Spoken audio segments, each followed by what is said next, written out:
Welcome to the Outlaw Radio Show. You're watching the live stream recording of a radio show called Outlaw Radio. We record 4 blocks of audio. We send that audio to his productions, who produces it, formats it for radio. This is a nationally syndicated radio show. Once those files are edited, we take them back, put them together, and release it as a podcast. What you're watching is the live stream recording of the show. And so we will record 4 blocks of audio. All of that gets sent out, again, becomes radio, becomes a podcast. But this is live. So thank you so much for joining us. As always, I'm joined by Creighton Vaughn, Nicholas Monty, and Deal Daddy Derek. Hey, guys. Hello. And I see that all of you guys are sporting green. Absolutely. St. Patty's Day. Look at the Irish. Today is St. Patrick's Day, and I kind of want to start out by saying that if you're celebrating St. Patrick's Day and you're neither Irish nor Catholic, you're guilty of the crime of cultural appropriation. And you're a racist. I just want to go out on a limb and let you know that if you're not Catholic or Irish, but you're celebrating, it would be akin to blackface. I'm just going. You know that Matt Walsh almost got canceled for making that exact same joke yesterday. Matt Walsh of Daily Wire fame. Anybody else a fan? No, just me. Well, I mean, it's true. I mean, can you imagine if I wore a turban to commemorate the start of Ramadan? You're right. It's all or nothing, though. It's all or nothing. It's all or nothing. I'm just saying, if you're not Catholic nor Irish, what you're doing is in the woke culture, a serious crime of racism. And here on the Outlaw Radio Show, we're trying to be sensitive to our Irish community and say we don't condone such behavior. I apologize for Derek using an accent, an Irish accent, because I'm Irish. Are you Irish? Kennedy. Yeah, there's 2 sides of the Kennedys. Oh, that's true. You're actually a Kennedy. There's the Scottish and there's the Kennedy side. We have our family crest that's been passed down. I have it. We're good. Well, so I am also Irish. Yeah. Yeah, you're It's my Irish brother right there. They call us Black Irish. I'm not sending my blood to the government, so I'm not finding out. you're black. Yeah, I'm not sending my. Yeah, don't do those gene tests. Do you really have Irish blood in you, Creighton? Do I look like I have Irish blood? You're the one. I mean, your mustache is from the south. The south of Ireland. I don't know. You're either Indian or like dark skinned Egyptian. Mexican, Egyptian. Oh my!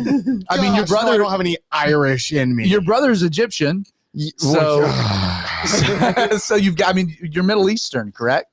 absolutely not. You're not. It's probably a city in Ireland called Egypt. So There's probably the old Irish town called Egypt. Though, Just south of Belfast. I did find out recently, after 28 years of wondering, but not being, motivated enough to You're look adopted. it up. No, that's my sister is. I'm not. That my name. I hope your is mom's not Scottish. watching. My name is Scottish. Vaughn? No. Creighton. Oh, Vaughn Creighton. is Dutch and German, depending on the spelling. Creighton. Creighton is Irish or Scottish. I found this out because a friend of ours Is it pregnant. Scottish or is it Irish? Because Scottish. I misspoke a second ago. yeah, so you're not even really sure. You just know it's white. Yeah, basically. But I always knew that. There's a Jesuit school in Nebraska named Then Creighton. that we only know about from basketball occasionally. I literally only know about because we have the same The name. same name. Then I found out that they had a basketball team. Well, I just again, Don't you have the bean? again, we're trying to be very Okay. sensitive here on the Outlaw Radio Show, realizing that we do appeal to a very large woke audience, and as such, we just want to be racially and religiously sensitive to St. Patrick's Day. I went to the bank today, and I actually had to ask Siri if St. Patrick's Day was a national holiday because I left my house. I was like, "Oh, I'm going to get to the bank, and they're going to be closed." I come to find out it's not a national holiday, and I was good to go. So, It is in places like Panama City and Atlantic City. a national holiday? Yes. Well, I guess at that point it'd be like a municipal holiday. A municipal Well, like holiday. you said, it'd be a Catholic. So if predominantly they're Catholic down there. Well, I mean, you are our resident Irishman. Yes. yes. So- I speak for all. So of you the- speak for all of Ireland. This is gonna go great, guys. Yeah, you speak for all of Ireland. Proper 12. Proper 12. Are you you're akin to Conor McGregor, right? Yeah. No, I always liked him. You guys are two close. peas in a We're pod. close. Real Yeah. close. Where it comes from his roots. I'm sorry. Can you do that again? Yeah. Roots. That's just not the best Irish accent I've ever heard. That's all right. For a Kennedy, not bad. Yeah. For a Kennedy. So I do have our first comment of the day. Oh, great. After all of that, Yeah. It didn't actually come through YouTube or Facebook. So I'm not going to say what the comment is. I am going to say, though, Carrie Parkin, if you want input, comment because you can't see off the grid. Carrie Mawney Comment. now. Whatever. well, he was trying to conceal her identity, and you just blew it. Oh, Nick. yeah, You just blew it. she'll get over it. Yeah, she's off. Hey, we did hit a milestone. Can I get like a siren? Creighton, you want to let the audience know of our big milestone? Yeah, we hit 100 subscribers. Yes. We have This is the 100 dream. subscribers. We have 100. Where's our diamond plate from YouTube? I Like, know. where- If only we had known who the 100th was, we could have. Mm. I gotta know do we it. wouldn't We have gotta said do him it. anything. A Free sticker. we got to do a giveaway or A something. a giveaway. 5 stickers. Yeah, with 5 all the stickers. revenue we're making, we're going to do Yeah. a giveaway. Yeah, this show is not monetized. Like, comment, subscribe. because that would be embarrassing. Anyway, so go we straight. are going to talk today about politics. So I have been pretty good. We kind of got accused last year of maybe being too political. That being said, a show that claims to talk about relevant topics in an honest and genuine way from a Christian perspective has to talk about relevant topics. And so, there was a measure of it's an election year. It's kind of the relevant topic. So we did have to take time to address politics and the election and kind of the fallout of the election. And not only that, but cultural issues. I mean, how do you go through 2020 and not spend a percentage of your episodes talking about a global pandemic that we're all in the midst of. That being said, kind of now that politics have subsided, we have transitioned really, I would say, over the last 7 or 8 episodes. What would you guys think? 7 or 8, just Probably, kind of just being biblically like Bible study kind of based, right? For sure. Yeah, I'd say that's about right. Still tying Since it our with last- relevant. No, sorry, go ahead. Since our last like big geopolitical episode, if that's even a word for it. Yeah, I would say, or just political episode. But today we are going to talk about politics. We're going to do it from a Christian perspective. We're going to approach it in what we would hope to be an honest and genuine way. But what we're going to seek to do today in today's episode, and the episode of radio that we're going to be recording today, I want to talk about maybe some political middle ground. You guys sense that, I mean, we are in a polarized world, right? You guys get a good sense of that. No, I don't know what you mean at all. Yeah. Okay. Can't see it. Don't. Well- Yeah. So, again, I mentioned this maybe a few episodes ago that like anytime you're in a dynamic where the Democrats win an election, you're going to get the doom and gloom. America's coming to an end. The hair on fire, society's burning to the ground kind of reaction, especially from the kind of the evangelical community. All that we hold dear is about to fall apart, and there might be a measure of truth to certain things, but I want to try to kind of play the higher ground, take the higher ground, and try to talk about certain things that as Christians we can absolutely 100% support President Biden and the Democrats, their policies concerning. Not everything that they're wanting to do is an offense to our Christian worldview or our Christian ethic. Some of it is, and that's an episode for another day. But I want to just kind of wade back into the political sphere now that we've had 2 months of just seeing what the Biden administration is going to look like, seeing kind of the Democrat-controlled House as well as Senate, seeing the platform, the direction they're trying to take the country, and talk about things that we can agree on, things we can meet in the middle concerning, things that we can unify on. There's not a lot, but there are things. And then we'll have another episode in the next few weeks of things we should fight about, because I think that those things are relevant and true as well. We should fight for truth. We should fight for our moral standards. We should fight for righteousness, especially in the context of blatant wickedness. And so we will get into all of those things. Guys, anything you want to say right from the beginning before we actually get into the episode? This is going to be a fun one. Yeah, you get into it. This will be a fun one. Creighton, you'll be on the show. Feel free to interject at any point. Guys, between blocks, be filing things in your mind, questions you might want to ask. You're kind of reflecting, representing the audience. And so let's have some fun. I'm going to hit some music, and let's do this. First block is 14 minutes. 3, 2, 1. Welcome to the Outlaw Radio Show. My name is Zach Adams, and I pastor a church located just outside of Athens, Georgia, about 20 minutes outside of Athens. The name of the church is Calvary 316. It's called that because, yes, we're located off of Highway 316, and there's some pretty cool 316 verses in your Bible. Calvary 316, for God so loved the world that he gave his only begotten son on Mount Calvary. And that is the basis of our relationship with God. And so that is the name of the church. If you are local, you're listening, let's say on the podcast, you're local, or you're watching the live stream recording, let me invite you to be my guest one Sunday soon. This episode will be airing on the radio as well as on our podcast. It'll be hitting our podcast Easter weekend. And so if you don't have a church to go to on Easter, again, come check us out, be our guest. Our service begins promptly at 10:30 a.m. You can learn more about the church, directions, what our vision and mission looks like by visiting calvary316.tv. You can also access our teaching archive, which is at c316.tv. I'm in the midst of a verse-by-verse, chapter-by-chapter series going through the book of Revelation, titled Revelation of the King. You can access all of that, again, at c316.tv, all of the video, the audio, the notes. You can also, if you're looking for just a quick link, you can visit calvary316.tv/Revelation of the King, and that'll give you all of that information as well. if let's say you're not local, and so coming and being a guest in person is out of the question, but maybe you're listening and you're not really connected to a local church, or maybe you're listening from an area in which churches are not open, are still closed, and you're looking for a church that you can attend digitally, you can attend online. We live stream our Sunday service.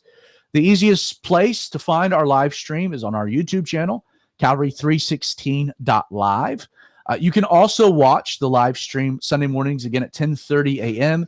at facebook.com/Calvary316. So if you're local, be our guest in person one Sunday. If you're not, check us out online and enjoy. Wherever you're listening or however you're listening, whether you're listening on one of our amazing radio partners, or maybe you're listening to the podcast. Every episode that's aired on the radio is podcasted in its entirety.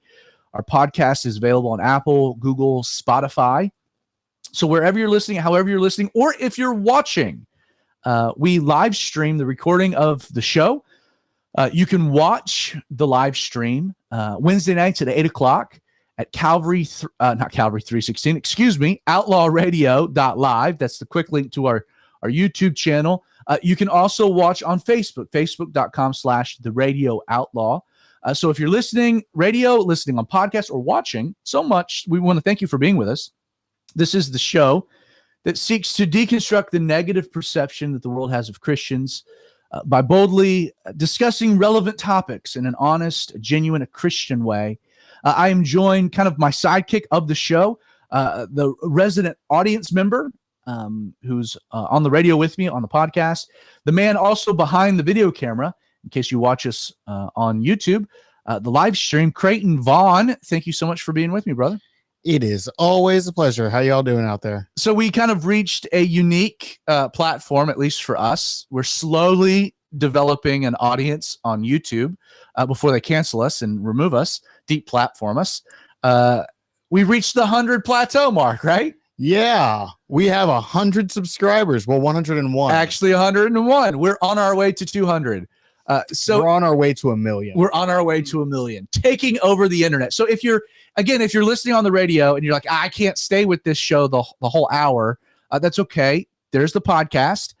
Or you can tune in, watch us, the live stream, again, Wednesday nights at 8 o'clock. And Creighton, kind of explain to the audience very briefly how fun, kind of the uniqueness of what we're doing with the live stream. Well, it's basically Zach, who you guys know, me, who you guys know, and then our friends Nick and Derek, who you guys don't know. And we have a good time making jokes about each other and the things we're talking about on the show. It's a hoot and a holler.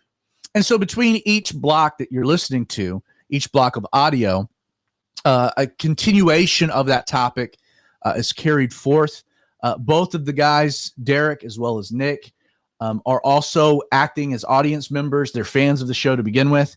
And so they're making some notes. So between the blocks, there's a continuation of the conversation. There's a fun conversation before the show begins, at the middle part, at the end. And so again, check us out on our YouTube channel. Again, you can watch also on Facebook. All of this information you can find at outlawradio.org. So this is the Outlaw Radio Show, outlawradio.org. Creighton, last year, the show was a bit political for a few months. Last year, the country was a bit political for a few months. And so a show that claims to talk about relevant topics in an honest and genuine way. Again, if you're going to speak to relevant things, it necessitated episodes dealing with politics and how as Christians we should process it, how we should think about it. Correct? Yeah, both news and media revolved around the election last year. And if it wasn't around the election, broadly, we had Ruth Bader Ginsburg pass away. And so we had a Supreme Court. In the middle of all the politics, you had a Supreme Court vacancy that gets filled by Amy Coney Barrett. We had to address that, which was political in nature. And 2020 was dominated ultimately by what? I feel like there was a sickness of some kind. Right, the pandemic. So again, the Outlaw Radio Show, in case maybe you're new, it's not geared towards being a political commentary. Like, this is not a Christian version of the Rush Limbaugh show. I'm not trying to be a Christian version of Sean Hannity or of the such. We just want to talk about all kinds of things, things that are relevant, and we want to do it just from a Christian perspective. That will require us addressing politics, cultural issues, but also just talking about trends within society, talking about biblical ideas that are relevant to the things that are going on. So we don't like getting couched, and you would say that, Creighton, in one particular category of talk show. Right. We like to jump around the map. We like to, and I think that keeps it fresh. I did last year in November, I think it was. I did an entire episode about ministry lessons that we can learn from the Masters golf tournament. So we try to make sure that every episode you're listening to is fresh, it's different. The subject matter is constantly evolving, and hopefully you find it to be interesting. Again, though, that does necessitate from time to time wading into the world of politics. At this point, if you've been listening for any length of time, you know that I was a fan of Donald Trump. I voted for Donald Trump. I felt like he did a great job for 4 years. It was a roller coaster. I thought that he was the right man to carry us post-pandemic, rebuilding the economy, leading our country for another 4 years. Now, a majority of Americans disagreed with me, and that's fine. That's how it works. No big deal.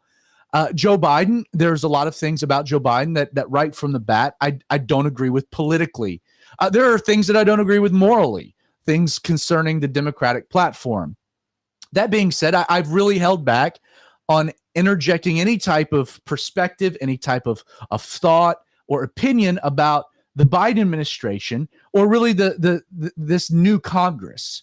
We've got the House of Representatives that is still in the control of the Democrats, although their majority has shrunk dramatically. And we have a Senate that is evenly divided 50-50, with the tiebreaker going to the vice president, who is a Democrat, Kamala Harris. So it is in control of the Democrats, placing the Republicans in the minority, both the House, the Senate, and no doubt the executive branch losing the presidency. It's been now 2+ months since Biden came into office, since the new Congress was sworn in. We have not spoken about politics. We have not interjected politics into the Outlaw Radio Show, mainly because I felt like everyone kind of needed a break from the subject matter. I know I did. Creighton, I think you can echo that. We all needed a bit of a break, a reprieve from politics. Yeah, I mean, I didn't just take a break here. I took a break in my whole life on all politics. Yeah, so did I. I got off of Twitter. I quit watching Fox News. The only show that I watched was Tucker Carlson, who I am a fan of. But man, it was like a detox, like just unplugging. We've gotten too vested here. God's in control, and let's just kind of let God do his thing, back off. That being said, now that we're a couple months into the Biden administration, I want to wade back into the world of politics, but I want to do so from what I think is a very healthy way. I could start off by just unloading, on all of the things that I completely disagree with, all the things that I think are damaging our country. I could go full blown partisan. I'm not a registered Republican, but I could go full blown double barrel shotgun buck fire and just rant about all of the things that are going on in the country that I think are dangerous, I disagree with. But I'm not sure that that's exactly a healthy thing. Our audience, I think, sympathizes with a lot of those intrinsic reactions. And you would agree with that, right? Just as far as I can tell, I mean, it would make sense given that we're generally played on Christian radio and Republican is generally the, quote unquote Christian party. So what I want to do today is I want to take a bit of a totally different angle on the political environment. I want to take a bit of a different angle when it comes to Democrats and Republicans, which at this point I think is pretty clear is one party. You got Republicrats and Democrats, the elites versus the majority. I want to try to unpack what's going on.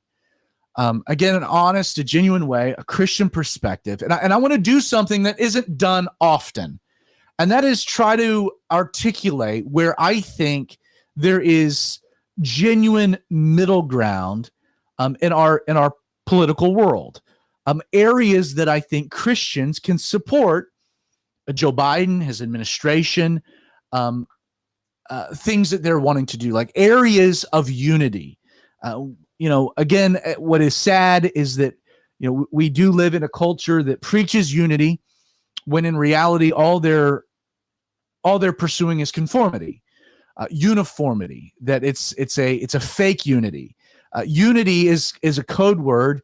And this is applicable to Republicans as much as it is Democrats, but unity is really defined as either shut up and don't voice an opinion or adopt mine.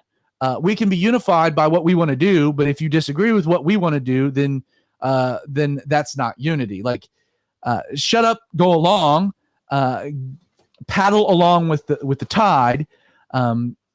Unity, uniformity, conform to what we're wanting. It's not true unity, which is again another topic for another day. But I want to talk about areas in which I think we can find commonality.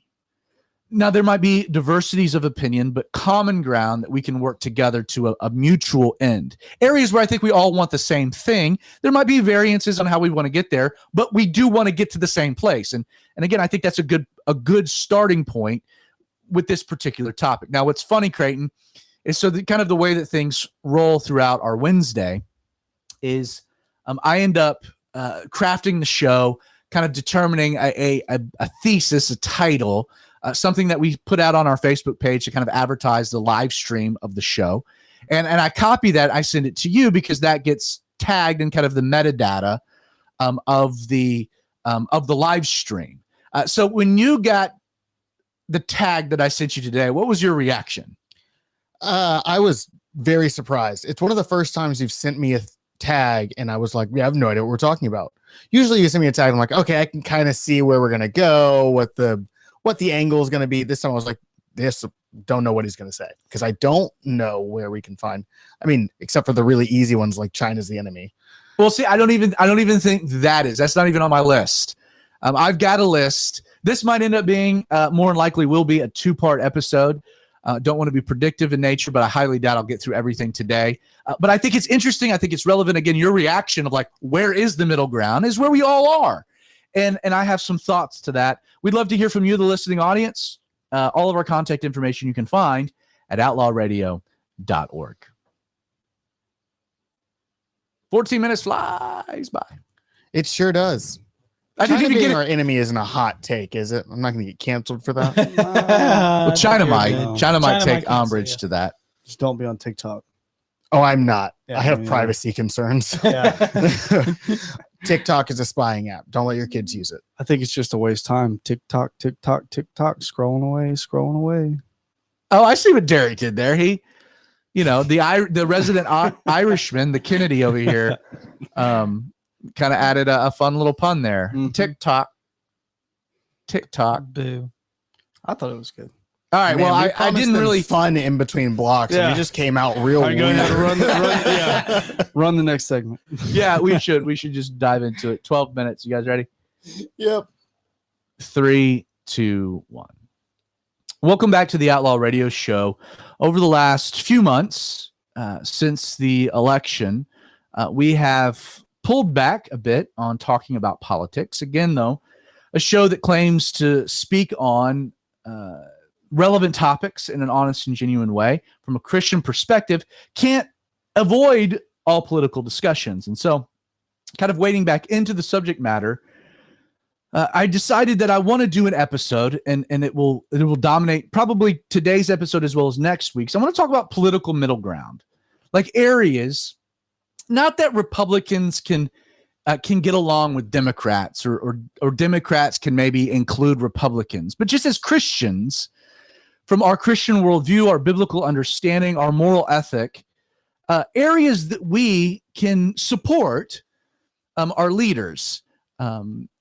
Our leadership is all Democrat. We have a Democrat in the White House. We have a majority Democrat stronghold in the House of Representatives. We have an evenly split Senate, but the casting vote, the deciding vote, is by a Democrat vice president. And so the Republican Party is very much in the minority. I don't really care about the Republicans. I don't identify as a Republican per se. I'm a Christian more than anything. I'm a follower of Jesus. And so as a follower of Jesus, where are certain areas that as a Christian we can cheer on the president and hope to see him succeed? You kind of with me, Creighton? You understand the framework of what I'm trying to articulate. Yeah, absolutely. It's unity in where it's hard, even though it's hard might be a better way to say it. Unity, even though it's hard. And again, it's when there are certain components of the other party that you find to be morally abhorrent, such as abortion or the perspective on gender or marriage, things that you think are wicked and are antithetical to the purposes of God. It's hard to even bring yourself to a point of trying to find commonality, but it's important. We need to do that.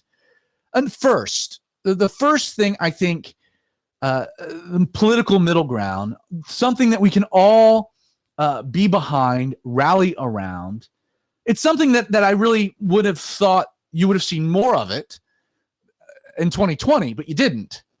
It's ending the pandemic.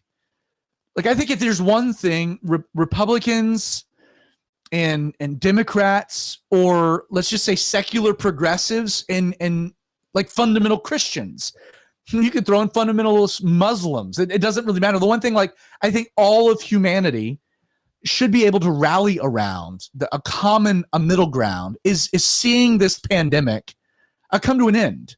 Now, again, how we get to the destination, we might have some fundamental disagreements about, and that's okay. But if we can at least set up a common goal, a common destination, I think we're off to a good starting point. I think a lot of people felt as though that the pandemic, that we weren't unified in ending the pandemic last year, that there was a segment of our political sphere that saw the pandemic as an opportunity, a crisis presenting an opportunity to remove Trump from office.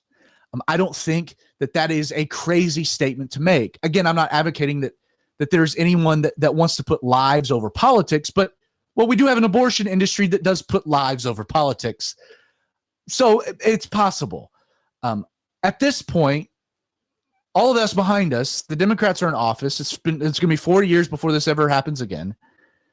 Can we all just agree that we want to see this pandemic come to an end? Which means that I think if we're rooting for something, we should be cheering on the distribution of this vaccine.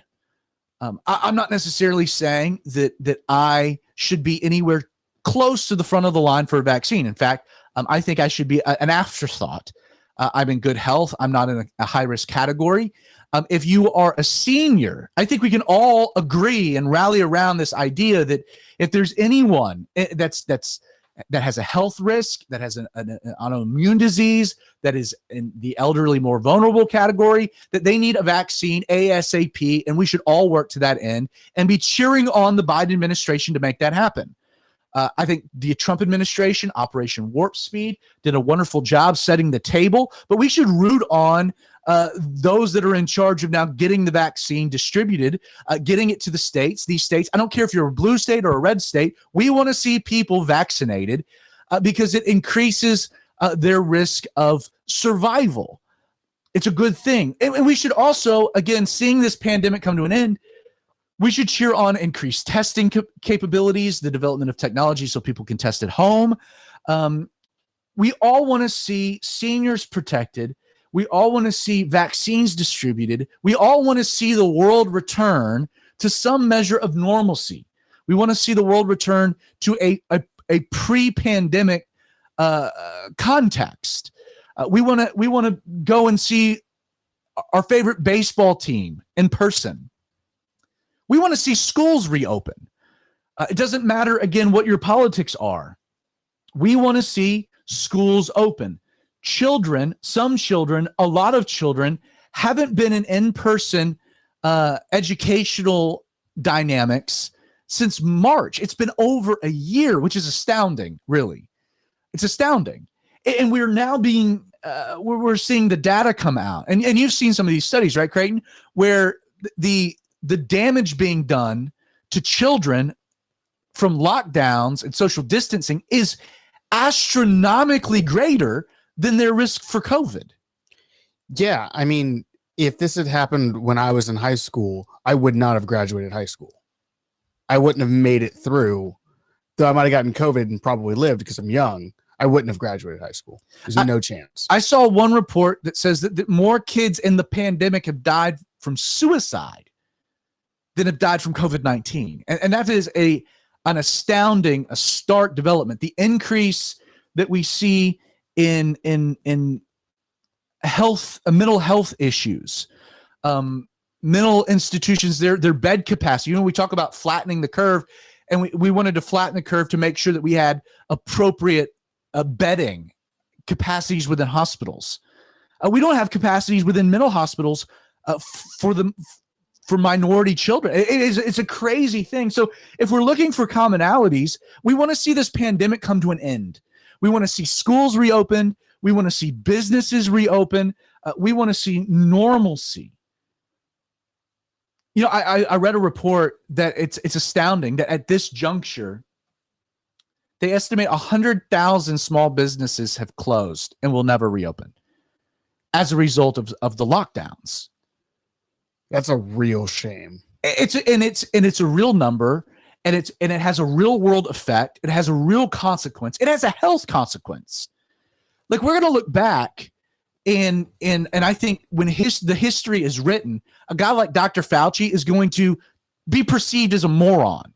Like, some of the policies that have been pushed and the flip-flopping, like, for example, we saw just this past week, Dr. Fauci come out and say, well, yeah, we've kind of known since June that the 6 feet number, social distancing and putting 6 feet is kind of an arbitrary number that's based in tuberculosis research coming from the 19th century, and that, 3 feet would be fine. Well, wait a second. We've known that since June, the CDC.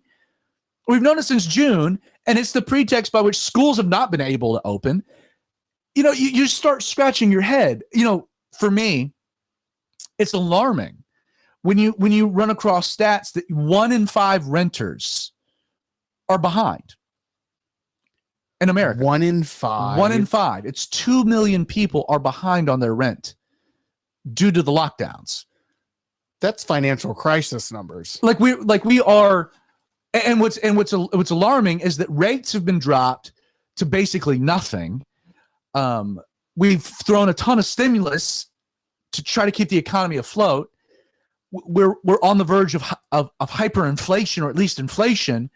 My point is that if we do have if we face an economic tsunami, all of the bullets that we have to typically mitigate those type of things, we've spent. Like, we're out of bullets. Like, you can't drop rates any lower than 0 without just giving away money. But we're already giving away money. But if you give away a lot of money, at some point your money's not worth anything.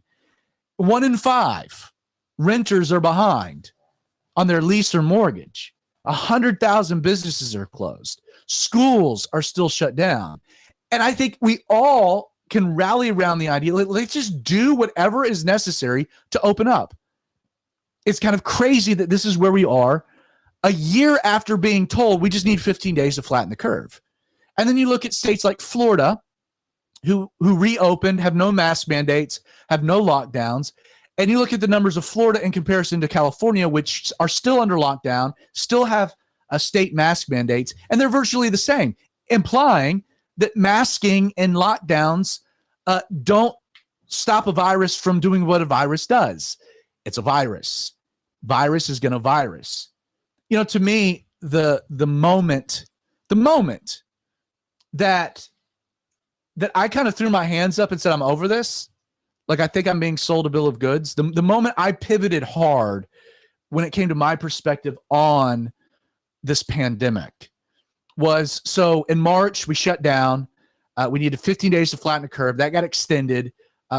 Continued lockdowns. Again, we didn't know a lot about the virus. We were being told things by the elites, the establishments.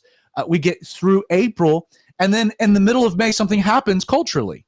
We've been told, like, we can't have sports, we can't meet outdoors, we can't meet inside. We need to stay in our houses. And what happened? This tragedy in Minnesota, where George Floyd lost his life. Everyone saw the video. Tragedy, regardless of how you feel about the politics. And then we had protests across America outdoors, thousands and thousands of people, no masks, no social distancing, and it was all excused. It was justified. So here we are. Our church can't open because of fear of the CDC guidelines, but the same people that are saying we can't meet are justifying, well, this is the necessary risk for reforms. And like, wait a second, we're not taking this seriously anymore. So why should I take it seriously at all? They know something they're not telling us. Don't go anywhere. We'll continue this thought with the Outlaw Radio Show. The moment I decided, I was like, you know what, I'm just gonna backpedal a little bit on how I feel about this whole COVID thing. Was at some point I was talking to somebody at work and they were like, did you know that antibacterial soap doesn't help with COVID? And I was like, oh, it doesn't? And then I remember that it's a virus and not a bacteria. So antibacterial soap wouldn't help. Wash your hands with what doesn't. Again, it's just, I don't care what you feel about masks. Like, if you want to wear a mask, go for it. If you want to wear 2 masks, that's fine. If you want to wear 30 masks and suffocate to death, I think you have the right to do it.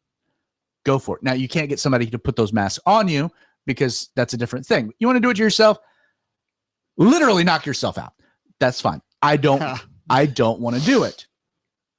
And all of the science leading up to the pandemic is that this like respiratory viruses, masking doesn't do anything for. Like people are like, well, they wear masks in the hospital when they're doing surgery. Yeah, they do that for a different reason. It's largely a splatter guard. Yeah. Mm-hmm. Yeah, so they don't spit in the open wound. Like, that's it. So when you see so many flip-flops, and again, you know, I'll say this. What the burr in my saddle ultimately is how the people that we have given millions and millions and millions and millions of dollars to protect this from happening, to ensure this doesn't happen, to safeguard against a pandemic going global. The very people, the head of the NIH, Dr. Fauci, Birx, the World Health Organization, the CDC, they all let it happen. And can you name one person that's been held accountable? No. Like one person whose only job it was to stop this from happening, allowed it to happen. Name one person that hasn't suffered a repercussion. Like Dr. Fauci should have been fired the first day. For no other reason than it was his one job for it not to happen. Like if my one job is I'm on the tower to keep the enemy from invading, once the enemy invades, I get fired. You no longer have a job. Right. Like the one thing I was charged to do, I failed doing. And then when you hear that Trump actually shut down, travel to China and Europe against the wishes of Dr. Fauci, and when Dr. Fauci was saying in March that masks don't matter, that we don't need to be worried, like the hypocrisy in it all, it's maddening. So you guys have anything? I'm going to get back into it. No, that was the only one that I probably was going to go with, that we could lean with Joe Biden and be with, but now I'm just lost. So I'm ready to see more, hear more. Well, I still think, like, again, looking for a common ground, a common goal. Mm-hmm. Let's end this pandemic. Let's figure out how to do that. I think we can work towards that. We can support that. Anyway, let's get back into this. Man, it's the second half of the show, 11 minutes. Let's do it. 3, 2, 1. Welcome back to the Outlaw Radio Show. I'm joined by Creighton Vaughn, my sidekick. Hello, I'm still here. Creighton is kind of the resident audience member. So Creighton, you interject at any point if you have something you want to say, whatnot. If you're listening on radio or our podcast, check us out on Wednesday nights. We live stream. Creighton is kind of the man behind the board. What's fun about the live stream recording of the Outlaw Radio Show is that in real time, you can interact with us by leaving comments in either the Facebook section or the YouTube section. And Creighton is the one that's kind of monitoring all of that. Isn't that correct? Yep. You can come see our pretty faces. So what are we talking about right now, Craig? We just finished talking about COVID, and now we're moving on to other things that we can support President Joe Biden on, even though we disagree with him on lots and lots of things. So political middle ground, something that we should be able to rally around, is ending the pandemic. And in doing that, if you want to even get more specific, vaccine distribution, making sure that anyone that wants a vaccine can get it. I'm not a believer that if you are hesitant on getting the vaccine, if you have questions, if you want to see more research done, especially with fertility and whatnot, that's okay. I think that's fine. But if you need the vaccine, if you want the vaccine, we should all cheer on people getting it. Again, I want to return back to really two components of that topic before we move on. Do you know what the current CDC number is for the fatality rate of those aged 0 to 19? You want to take a stab at that, Creighton? I have no idea. I'm going to guess it's like 0.1. No. The current fatality rate for those that are aged 0 to 19. So this is all high school, middle school, elementary school, pre-K, toddlers, etc. It is, according to the CDC, and I got this today, it is 0.00003%. 4 zeros. That's the fatality. That's a 10,000th. That's, if I remember decimals correctly. So when I say that more kids have committed suicide than have died from COVID, explain to me why schools are not open. Yeah, that's crazy. And we know, which we knew very early on, that kids also possess a very low viral load, so they're not contagious. Like there's no cases of kids actually passing this on to adults. So the idea of like, oh, I'm an older teacher, and if I come into the classroom, maybe these snotty-nosed kids, these petri dishes, are going to pass along COVID, even though it doesn't affect them. That's also a misconception, and it doesn't exist. I mentioned in the previous block where my thinking on all this changed, and it was the hypocrisy. Churches couldn't meet. You couldn't gather more than 10 people. It was shut down, locked down, stay in your home, etc. Okay, we don't know anything about this virus. But then, in a flip of a hat, we have these riots break out across America in every major American city, racial riots based upon Breonna Taylor, George Floyd, etc. And the same media that was saying that we couldn't gather in church was saying that these people were justified in gathering without masks in close quarters in space. And it was like, wait a second, they're not, like, if we were really taking a pandemic seriously, then you're going to say, hey, I support your cause. You just need to stay inside. Like, we're in a pandemic. People are going to die. No, but there was none of that. It was a full celebrate. Like, go for it. Go. You don't go to church, but you want to go riot, knock yourself out, or peacefully protest, knock yourself out. Yeah, didn't a lot of like the Dems even like bail out some of the protesters who were getting arrested? The vice president of the United States did. Not at the time, Mike Pence, but the current one. Yeah, Mike Pence wasn't Kamala Harris, right? But here's something in regards to ending the pandemic, where I'm now at the point, you need to open everything up. I don't believe anything the government's saying. Vaccine, go for it. Schools need to reopen immediately. Businesses open, government's open, everything should go back to normal. And here's why. We have a crisis on our southern border initiated because Joe Biden told all of South America, come to America. We're open for business. The border is open. Flood America. We're going to provide you help. Like, there is a crisis going on in Latin America, ravaged by COVID, economic destruction, violence, gangs, etc. And we have now, within 2 months, a crisis on the border. There are 565 minors coming across the border unaccompanied every single day right now. We have no capacity. They're putting them into facilities. Trump was called a racist because, kids in cages, ironically, cages that Obama built, the separation of families, which was the policy of the Obama administration. Trump completely revamps the system, is building a wall, has this agreement with Mexico where you have to apply for asylum in your either the country of origin, or you're going to be kept in Mexico until you can be processed. Your asylum claim can be processed. We have thousands of people coming across our border, and that's a different topic. That's fine. We can talk about that another day. My problem is a bill was presented today that would require all of them be tested for COVID before being shipped across America, and it got voted down by the Democrats. Not one Democrat supported it.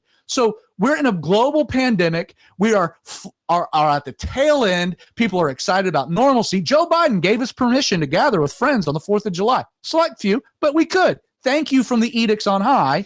And what ends up happening? We've got illegal immigrants, refugees seeking asylum, whatever, humanitarian crisis, cool, but we are not testing them at all for COVID-19. They estimate that crossing the border, about 10% are infected with COVID-19, but then we're putting them indoors in close quarters, which means that within a week, we know COVID's very infectious. So it will balloon. Like, this is insanity. Like, you're going to see another spike in cases that the government's going to use to reinforce lockdowns so that we have another financial bailout and more stimulus, and it's going to be a foot on the thumb. We're not, and why? We had peaceful protests that made it impossible to flatten the curve, and now we're importing tons of illegal immigrants into the country. So my point in bringing all this up is that ending the pandemic should be something we can all rally around. We all know people who have either died from it or have lost a loved one from it. It has affected everyone, every component of society. We have kids that are suffering from it. We have older folks that are dealing with loneliness. We have nursing home tragedies. Like, there is so many components to this where we can all, I think, together say we need to be done with it. And yet we're doing stupid stuff like not testing people coming across the border. I'm going to go to the Masters golf tournament in a couple weeks. I have to show up with a negative COVID test 72 hours in advance to enter an outdoor area with 2,500 other people. I have to have a negative COVID test to walk onto the property of Augusta National Golf Club to watch a golf tournament. I also have to wear a mask, which will be the first time I've worn a mask.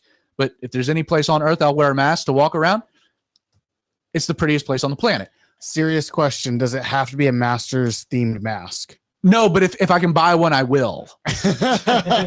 I will. I wanted to get a mask from Victoria's Secret. Come to find out, they've gone out of business because I wanted it to be lace so I could breathe better. Again, no specificity on what the mask looks like, but a nice laced mask so I can breathe through it would be excellent. My point is, you have to wear a mask to get on an airplane. I have to have a negative COVID test to go to a golf tournament. We've got thousands of people, not just coming across the border, but then being shipped to facilities across America. And not only do we not know who they are, but we're not testing them for COVID-19. So it's to me the height of insanity. And people wonder, especially on the left, why people on the right are highly skeptical that maybe the whole thing was political or that there's a hidden agenda. I mean, how else are you supposed to process the flip-flopping and like what just doesn't even pass the smell test? Like, it doesn't even compute to rational thinking, constructive thinking. Not to mention, numbers like that mean that human trafficking is going to skyrocket as well. Human trafficking, the cartels, drug smuggling, because they say that when they send a caravan in one place to overwhelm that area, they do that as a deflection so that they can push drugs in a different area, because you have a finite amount of resources on the border. The Border Patrol is doing their best, but they're not equipped to handle this, not to mention the risks to their own health and vitality from COVID that we're putting people into place. Now, I started all of this by saying we're going to talk about political middle ground. I did preface that this would probably be a two-part episode. I've only gotten to one thing. I think we can all come to an agreement that ending COVID, ending this pandemic, is something we can all rally around. I am going to get to more points when we come back. Let me say it is our desire to hear from you, the listening audience. Our email address is info@outlawradio.org. Our Facebook page is facebook.com/The Radio You can also watch the live stream recording of what you're listening to 8 o'clock Wednesday nights from our Facebook page. Our YouTube channel, the other platform that we stream to, our YouTube channel, you can find easily at outlawradio.live. I would encourage you to go ahead and subscribe to our channel. It helps raise our profile. We podcast every episode of the show, Apple, Google, and Spotify. And if you missed any of this information, you can find it all at outlawradio.org. Again, outlawradio.org. Again, I told you up front, I was feeling saucy tonight. You did say you were feeling saucy. You did. Feeling saucy. Any thoughts? I feel like this needs to be addressed, though.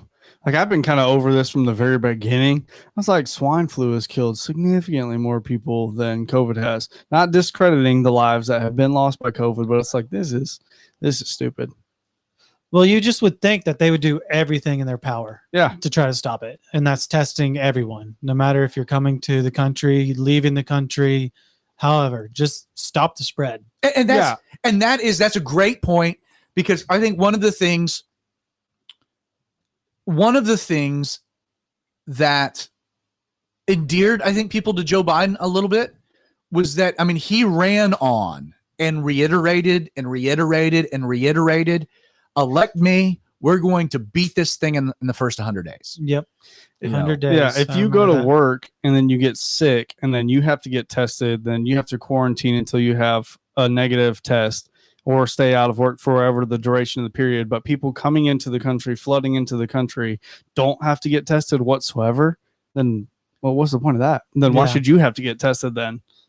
Well, and then it causes you to question, like, what is this all about? Yeah. It definitely does. We're not taking this, like, you have told us on one end how serious this is and how patriotic it will be. You know, it should be for Americans to wear a mask and get vaccinated and do all these things, sacrifice their small business, their kids not go to school, et cetera, et cetera, et cetera. And then when you see things happen that run completely contrarian to that, which demonstrate, wait, do you really think this is what you're telling us it is? Because you would be acting differently. Yep. I saw today, one of the things that kind of hit the news today was this picture. So I love it. John Kerry, who is the climate czar or whatever, Mm-hmm. you know, he's been blasted, over the last few months because of how many. He's a very wealthy person. His wife is Teresa Heinz, Heinz ketchup. Heinz. I didn't know what you meant by Teresa Heinz at first, but no, that makes more sense. Yeah. Okay. So he comes from the ketchup Empire. Also mustard and mayonnaise. I think they have diversified, but Condiment. the condiment empire. And he's oh, you're the climate czar. You're telling us that, like, we have 9 years before the world's destroyed because of carbon emissions, and yet you're flying around the world in a private jet because you can afford to. And he's been blasted for that. So he's got to get from Boston, which is where he lives, to the White House. And so today, instead of flying in a private jet, he decides he's going to take a commercial airline. And there's pictures all over the internet of him sitting there in first class. And you want to take a guess? Without a mask. He bought all of the seats. That would have been funny. Without a mask. Yep. Completely maskless. And now American Airlines is going to launch an investigation into this, into why, That sounds like a kindergarten teacher launching an investigation to a kid with gum in his hair. Which should be investigated. Gum is a very difficult thing to get out. But you leave them alone in the room with gum, it's going to get in their hair. You know it's going to happen. The mask is going to come off. That's true. If your kids get gum in their hair, ice. Freeze the gum, and then it cracks apart. That's the easiest. See, you get all kinds of tips here on the Outlaw Radio. I hope I never have to use a little that dad tip. Yeah, just freeze the gum. If you don't freeze the have gum. kids, they can't get gum stuck in their hair. That's true, and then your legacy dies with you. Good. That's okay. Which might be all right for the Kennedys. Mm-hmm. We got the Kennedy curse. We got to wipe it out. We got Camelot over there. Anyway, let's dive back in. You guys ready? Yep. What's the time for this one? Oh man, this is the end of the show. We got like 9 minutes. 9:45. I wrote down 11:45, and that was wrong. Craig, why don't you bring us back in by just kind of setting what we're talking about and saying, Zach, you got to move on to another point. That depends. You're going to cut me off immediately and throw me off my game like you did last week? There's no promises. All right, cool. This is free flowing consciousness here. So we are freestyling. You count me down or am I? I will. 3, 2, 1. Welcome back to the Outlaw Radio Show. This is Creighton. I know that you were expecting Zach, but I am opening us up. We are talking about things that we can find common ground with those on the other political party. Zach, we need to move on from where we were at the beginning of the break to whatever your next thing is, because I'm not sure what it is. Well, let me say that was very, very confident, lead in to the next block. Like you hit that hard, and you're growing. This is wonderful. I think the audience was probably really taken back by the strength demonstrated in your voice there. I know I was, but you're right. We are. I feel so weird with all the compliments. We are talking about middle ground politically. And I talked about ending the pandemic, vaccines for the vulnerable, opening schools, letting small businesses earn a living. I will say, and again, this will be a 2-part episode at this point, maybe a 3-part episode. But I want to introduce another idea that is kind of bedrock to the existence of America. Like without this very simple idea, I would say that the American dream, the American experiment would not have been possible. Something that we did very contrary to our British roots. And that was the notion that you are innocent until proven guilty. Without that basic idea, there is no system of justice within America. And yes, you can point out all kinds of aspects of our judicial system that fall short of its ideal, of what it can be, areas that may be in need of reform. But I think as far as we're talking about middle ground, areas that we can come together about, the idea that you are innocent until proven guilty should be one of them. I mean, again, without that idea, there is no America. And let me apply this, if I may, very specifically. So this is an opportunity, something that's going on in our society that we can be, I think, as Christians, consistent on. So I was appalled, flabbergasted, taken aback by the way the secular world treated Brett Kavanaugh. If you go back a few years, Brett Kavanaugh was nominated to replace Justice Kennedy on the Supreme Court. Donald Trump made his nomination. He went through the process. And then in like the 23rd hour, the Democrats started kind of playing dirty. And you expected it. They, so to speak, Anita Hilled him. They started bringing up women who were accusing Brett Kavanaugh of all kinds of just deplorable, grotesque crimes, things that he hadn't done recently, or even in his college years, but going back to high school. Participating in a gang rape was one of them. Christy Blasey Ford. And we had hearings and this spectacle. And we had Democratic senator after senator after senator, including our current vice president, saying, we need to believe all women. Me too. That he's guilty. We tried a man in the court of public opinion. He was unfit purely because we have to believe the accuser without due process, which, Creighton, you and I talked about that at the time, was like, what kind of a country do we live in? Right. It's antithetical to our entire justice system. Now, if he's a serial rapist or, a predator, then he shouldn't be on the Supreme Court. Sure. No, bury him under the prison. Well, you commission the FBI to do a thorough investigation, and they do, and they come back with, that there's no evidence of the allegation, but we've got to believe all women.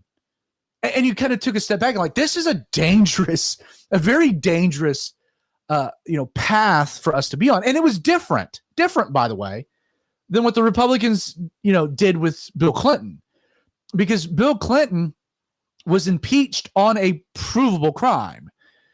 It wasn't an accusation of perjury. There was evidence that he had perjured himself. There was an actual investigation that demonstrated a crime, the crime of perjury, had been committed. Thus, there had been due process. It wasn't like, believe that Bill Clinton is innocent until he's proven guilty. He was proven guilty, and yet the Democrats still hailed him as being innocent, which is its own thing. My point is that we were all, there was kind of, at least from the right, at least from a conservative, at least from a Christian standpoint, we were all a little aghast at the way that the world treated Brett Kavanaugh, because it seemed unfair. It seemed dirty. Man, I felt so bad for his wife and his small kids who were sitting in the room while these things were being said about him with no evidence whatsoever. Again, no evidence. Now, ultimately, the Republicans had some backbone. Trump stood by him, and Brett Kavanaugh is on the Supreme Court.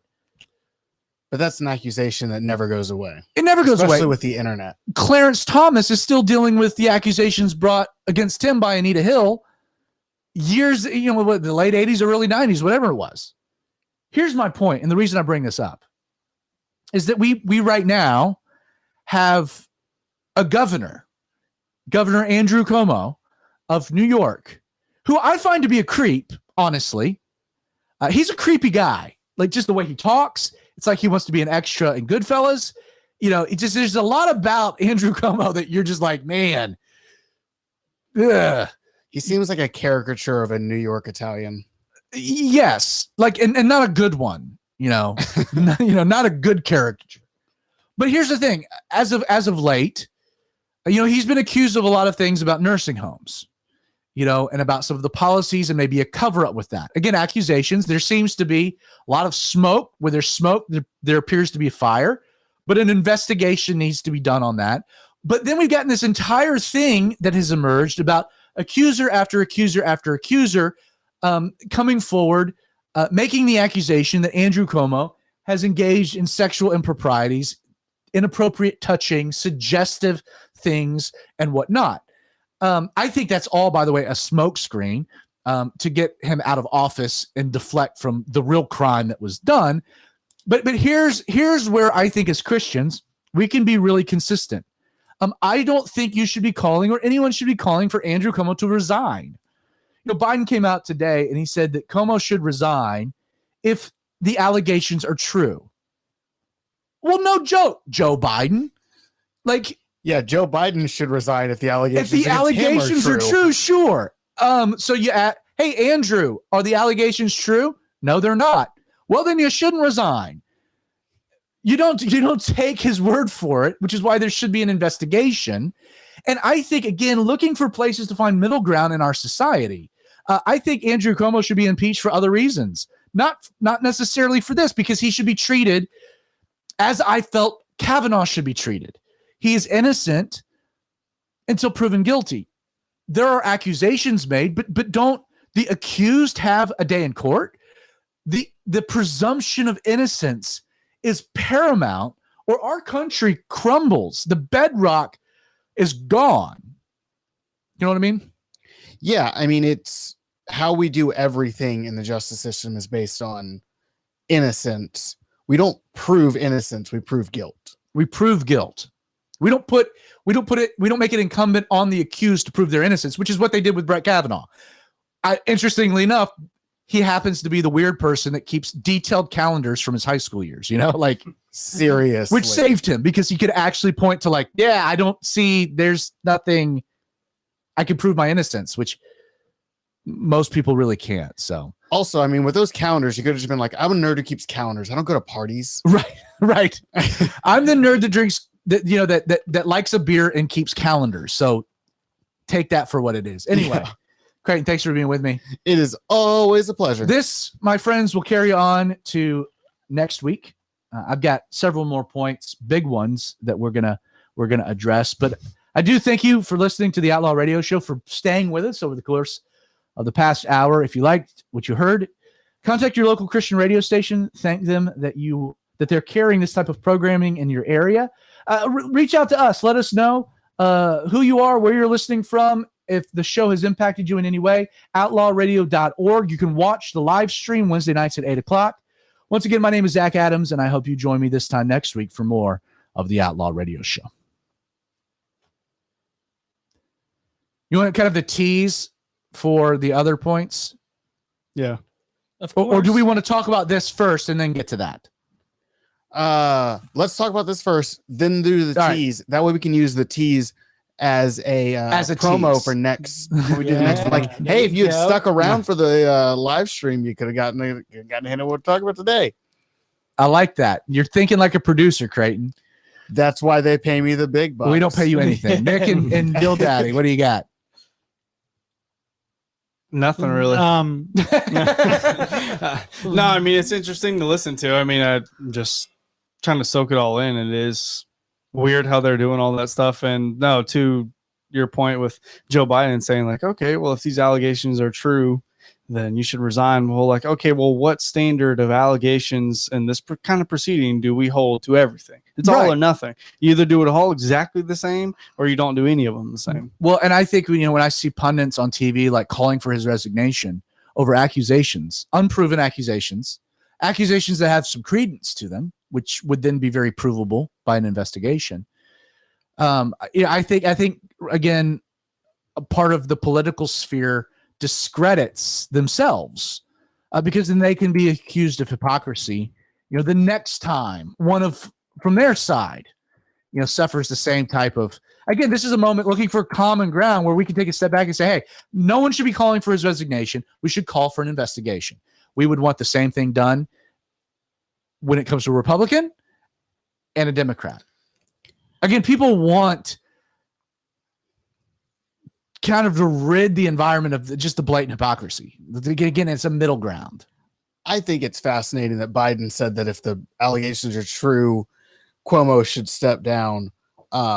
Like, that's a very interesting thing for him to say, given that during the election, somebody accused Joe Biden. Tara Reid. mhm. Yes, I had to Google it to remember her name, but she accused Joe Biden. And from everything I can remember, her account seemed credible. Why didn't anybody call for his stepping down? I don't know what you call resignation from. What's interesting about that is Joe Biden today, or I guess last night, whenever he did this interview with George Stephanopoulos, he was asked about Putin and the last time that he had talked to Vladimir, and Biden referenced back many years ago, last time he had seen, he said, I looked him in the face and I said to Putin, I said, I don't see a soul in your eyes. And Putin said, well, that's a good starting point, or something to that effect. Like, and then people on Twitter were like, 100% that never happened. Now the transcripts of that meeting are under seal. They're under seal. Biden refuses to allow them to be released, and people speculate the reason is that Tara Reid is mentioned in them. Well, that's interesting. Which is interesting. Yeah. So then that makes you go like, okay, well, do we listen to anything now? No, I mean, Joe Biden forgot who his wife and his sister were. So I'm not thinking clip.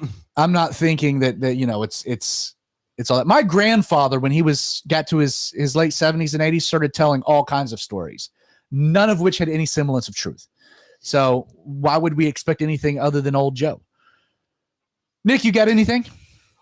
The only thing I was going to say is you see that more coming about nowadays is just accusations thrown out, and now people wanting to chop people's head off because of it already without even any trial or anything like that. You get something in social media that gets thrown up, and then people are up in arms about it quickly and makes national media, and then you find out it's nothing.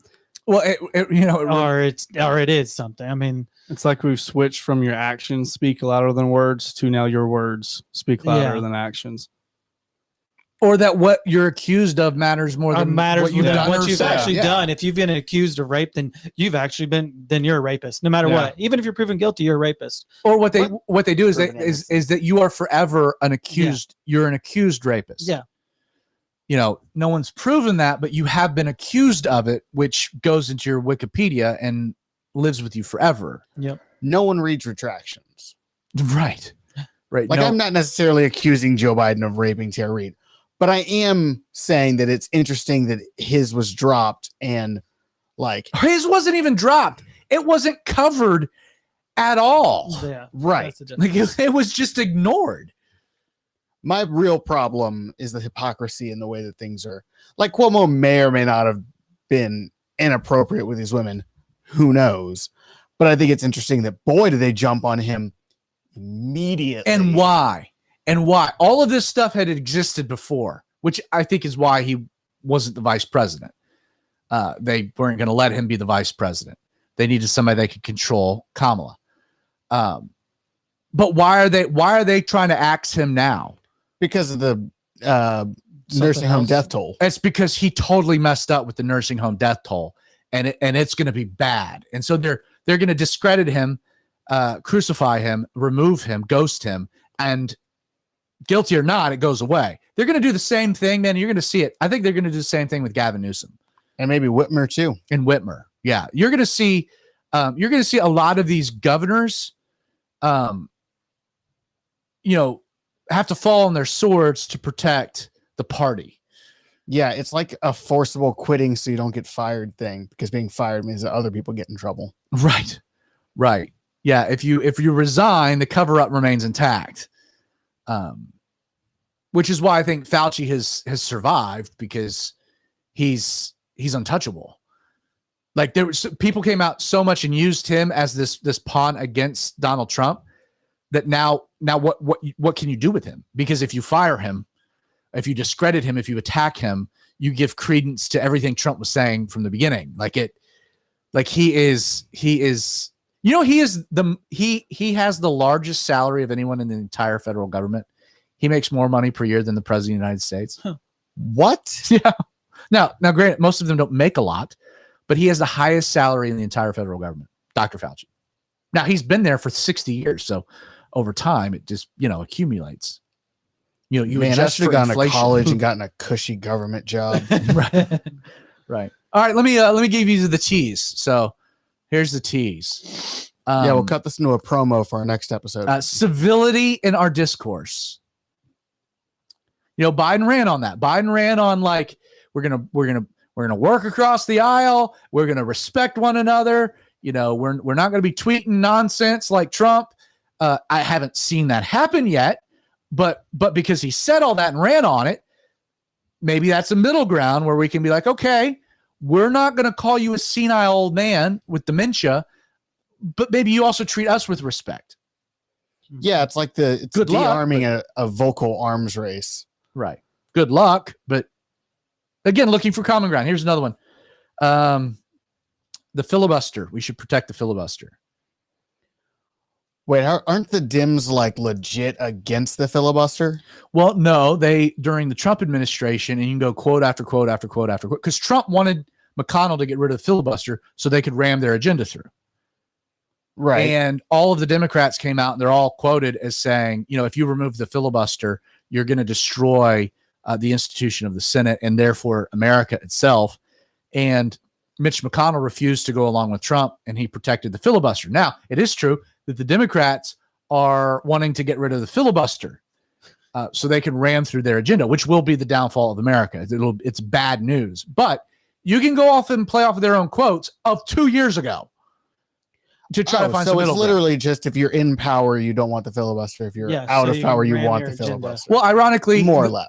Republicans that have been in power, even though it was to the detriment of their own agenda, supported the filibuster because they understood the filibuster is kind of really central to making our democracy work. Because if you remove it, you remove all the rights of the minority.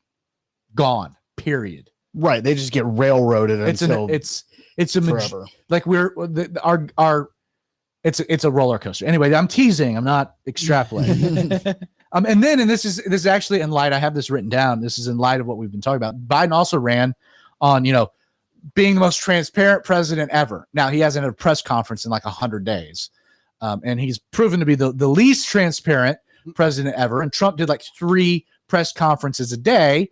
Not to mention the tweets. And the tweets, like you had full access, but if there's something we can there's like, hey, we just want to know what you believe.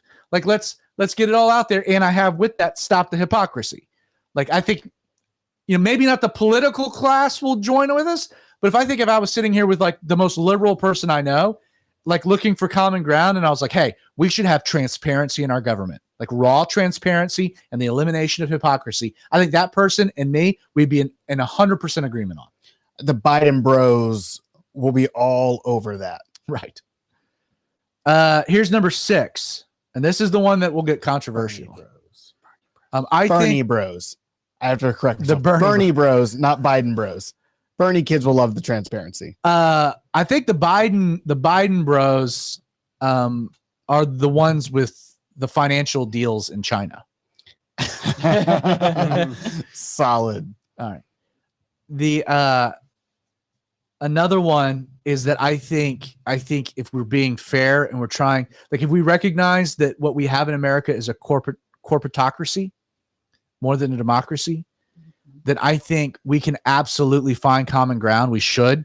And I think Christians should resist the Republicans on this. We should absolutely require people to pay their fair share, especially in regards to corporate taxes. Because what corporations are getting away with in America and the wealth disparity in America, it's not fair, it's not biblical, it's not decent. And I think that there's some common ground there.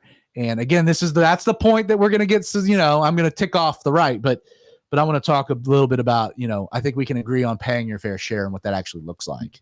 That'll be interesting because that's one that's hard. That's hard for me to get around. Yeah, get my brain around. Yeah.